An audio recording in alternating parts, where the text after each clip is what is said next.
दोस्तों, आज के हमारे इस चैनल पर हम आपके लिए सावन महीने की शिव जी की एक बहुत सुंदर सी कहानी लेकर आए हैं। एक समय की बात है, किसी गांव में एक बुद्धि अम्मा अपने बेटे के साथ रहती थी। माँ बेटे बहुत मेहनत मजदूरी करके अपना गुजारा करते थे। एक बार बूढ़ी अम्मा के मन में विचार आया कि अब उसका पुत्र विवाह के योग्य हो गया है, अब उसे अपने लिए बहू ले आनी चाहिए। कुछ समय बाद बूढ़ी अम्मा ने अपने बेटे का विवाह एक सुशील कन्या से कर दिया। उसकी बहू बहुत सुंदर, सुशील और संस्कारी थी। वह नित्य प्रति जल्दी उठकर घर की साफ सफाई कर नाटिका अपनी और भगवान शिव का अपने घर में ही पूजन करती। विवाह के कुछ समय बाद सावन का महीना आया। बुद्धि अम्मा की बहू भगवान भोलेनाथ की अनन्य भक्त थी। उसके मन में यह विचार आया कि वह सावन के महीने में मंदिर जाकर शिवलिंग पर जल अर्पित करें। अपने मन में आए विचार को उसने अपनी सास से कहा, माताजी, सावन का महीना शुरू हो गया है, मैं शिव मंदिर जाकर पूजा पाठ करना चाहती हूँ, शिवलिंग पर जल अर्पित करना चाहती हूँ। लेकिन गुड्डी अंबानी उसे मना कर दिया और कहा, घर में ही पूजा कर लो, मंदिर जाने से समय बर्बाद होगा, इतने समय में घर का सारा काम हो जाएगा।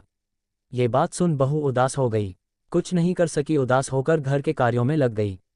उस दिन उसने कुछ अन्न जल ग्रहण नहीं किया। अगले दिन बहू हुए से जलाने गई। रास्ते में उसने देखा गांव के दो लड़कियां पूजा की थाली सजाकर मंदिर की ओर जा रही है।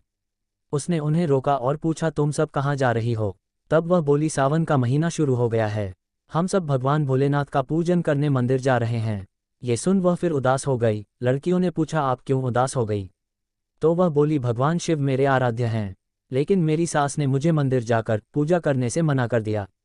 तब लड़कियां बोली, आप चिंता मत करो, हर रोज इस समय पानी भरने आया करो और हमारे साथ मंदिर चलकर भगवान शिव की पूजा कर उन पर जल अर्पित किया करो। तब है बोली, लेकिन मेरे पास पूजा की कोई सामग्री नहीं है, घर से लाऊंगी तो सास को पता चल जाएगा। तब लड़कियां बोली, कोई बात नहीं, आप हमारी पूजा की सामग्री से पूजन कर लेना।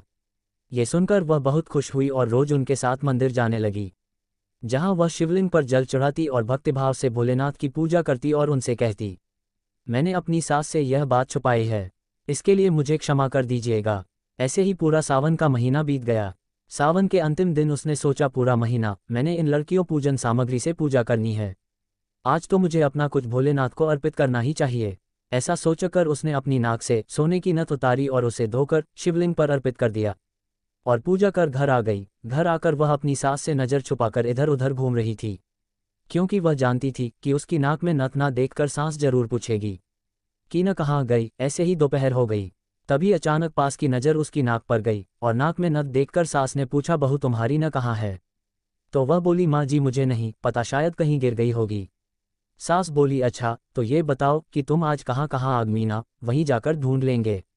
वह बोली, मैं सुबह पानी भरने गई थी, तब तक तो मेरी नाक में नथ थी, इसके बाद मैं उपले थापने गई थी।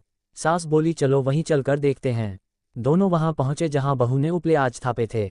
सास ने बहू से कहा, चलो अब यह उपले तोड़कर देखते हैं। दोनों सास और बहू उपले तोड़ने में लग गई। जैसे ही दोनों ने रिपले तोड़े, दोनों के उपलों में एक एक नथ निकली। सास बोली, नच तो एक ही थी, ये दो कैसे हो गई? इसके बाद सास ने एक एक कर सारे उपलब्ध तोड़ने शुरू कर दिए। अब सास उपले तोड़ती जाए और उन सब में से नथ निकलती जाए। सास ने बहू की ओर देखा और पूछा, यह क्या माजरा है? नाइन्थ बहू ने सास से क्षमा मांगते हुए सारी बात उसे बता दी और कहा, यह भगवान भोलेनाथ का आशीर्वाद है, आज मैंने सावन की समाप्ति पर उन्हें अपनी नस अर्पित की थी और उन्होंने मुझे इतनी सारी नथ वापस कर दी। सास बहू की बात सुनकर बहुत खुश हुई और कहा हुआ था, सावन माह में स्नान, जप, तप और दान का इतना महत्व है, तो अगले साल हम दोनों मिलकर शिवलिंग पर जल चढ़ाएंगे और पूजा पाठ करेंगे। अगला सावन का माह आने पर दोनों सास बहू ने नियम से सावन का स्नान किया, पूजा पाठ जप तप किया। भगवान भोलेनाथ की कृपा से बड़े माता घर अन्न धन के भंडार से भर गया। बहू को एक सुंदर पुत्र रत्न की प्राप्ति हुई। हे भोले, आप जैसी कृपा बुद्ध एवं और उसकी बहू पर करी, वैसे ही इस कहानी को कहते सुनते और हुकार भरते समय पर करना। जय ओम नमः शिवाय ओम। आप सभी को यह वीडियो पसंद आए हो तो चैनल को सब्सक्राइब करें, वीडियो लाइक कमेंट बॉक्स में जरूर लिखें। हर हर महादेव।